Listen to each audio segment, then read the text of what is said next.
আপনি কি কখনো ভেবেছেন কেন এত চেষ্টা করার পরও জীবনে শান্তি আসে না? কেন দুশ্চিন্তা, ভয় আর হতাশা আমাদের ছেড়ে যায় না? আজকের এই ভিডিওর শেষ পর্যন্ত দেখুন, কারণ ভগবান শ্রীকৃষ্ণের এমন 7টি অমূল্য বাণী শুনবেন যা হাজার হাজার বছর আগে বলা হলেও আজও সমান সত্য। এই কথাগুলো আপনার জীবন, মন এবং চিন্তা ভাবনা বদলে দিতে পারে, তাই ভিডিওটি শেষ পর্যন্ত দেখুন। 1. নিজের কর্তব্য পালন করো। শ্রীকৃষ্ণ বলেন, কর্মণ্যেবাধিকারস্তে মা ফলেষু কদাচন। অর্থাৎ তোমার অধিকার শুধু কর্ম করার উপর, ফলের উপর নয়। আমরা বেশিরভাগ সময় ফল নিয়ে এত বেশি চিন্তা করি যে কাজটাই ঠিকভাবে করতে পারি না।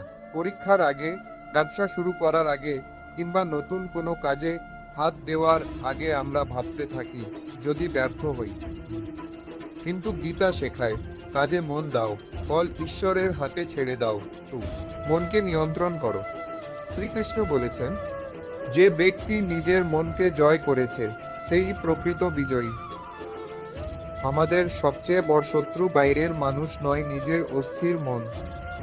প্রতিদিন কিছু সময় প্রার্থনা, ধ্যান বা জপ করলে মন ধীরে ধীরে শান্ত হয়। যে নিজের মনকে নিয়ন্ত্রণ করতে পারে, পৃথিবীর কোনো শক্তি তাকে হারাতে পারে না। রাগকে জয় করো।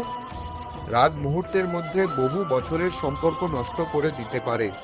গীতায় বলা হয়েছে, রাগ থেকে মোহ, মোহ থেকে স্মৃতিভ্রংশ, আর স্মৃতিভ্রংশ থেকে মানুষের পতন হয়। তাই রাগের সময় সঙ্গে সঙ্গে উত্তর দেবেন না, একটু চুপ থাকুন, গভীর শ্বাস নিন, তারপর সিদ্ধান্ত নিন। পরিবর্তনকে গ্রহণ করো। এই পৃথিবীতে কিছুই স্থায়ী নয়। সুখ যেমন আসে তেমনি চলে যায়, দুঃখ একদিন শেষ হয়। তাই কোনো পরিস্থিতিতে ভেঙে পড়বেন না। মনে রাখবেন, যা ঘটছে তাও ভালো, যা ঘটবে তাও ভালো। এই বিশ্বাস মানুষকে কঠিন সময়েও শক্তি দেয়। 5. ঈশ্বরের উপর বিশ্বাস রাখো। অনেক সময় আমরা ভাবি আমি একা, কিন্তু গীতা শেখায় যে সত্যিকারভাবে ঈশ্বরকে বিশ্বাস করে সে কখনো একা নয়। প্রতিদিন সকালে উঠে শুধু একবার বলুন, হে কৃষ্ণ, আজকের দিনটি তোমার হাতে সমর্পণ করলাম। দেখবেন মনের ভয় অনেকটাই কমে গেছে। 6. অন্যের ভালো করো।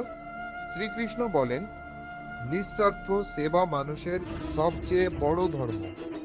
যখন আপনি কাউকে সাহায্য করেন, তখন শুধু তার নয়, নিজের জীবনও সুন্দর হয়ে ওঠে।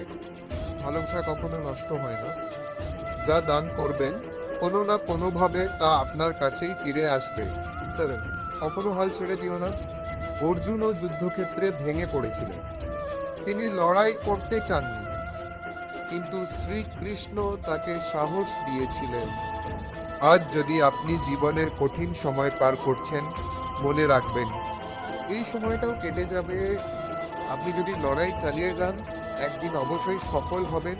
বন্ধুরা, আজ ভগবদ্গীতার এই 7টি শিক্ষা যদি আপনার হৃদয় ছুঁয়ে যায়, তাহলে আজ থেকেই জীবনে এগুলো অনুসরণ করার চেষ্টা করুন। কমেন্টে লিখুন, জয় শ্রীকৃষ্ণ। আর যদি এমন আরও অনুপ্রেরণামূলক ভিডিও দেখতে চান, তাহলে ভিডিওটি লাইক করুন, চ্যানেলটি সাবস্ক্রাইব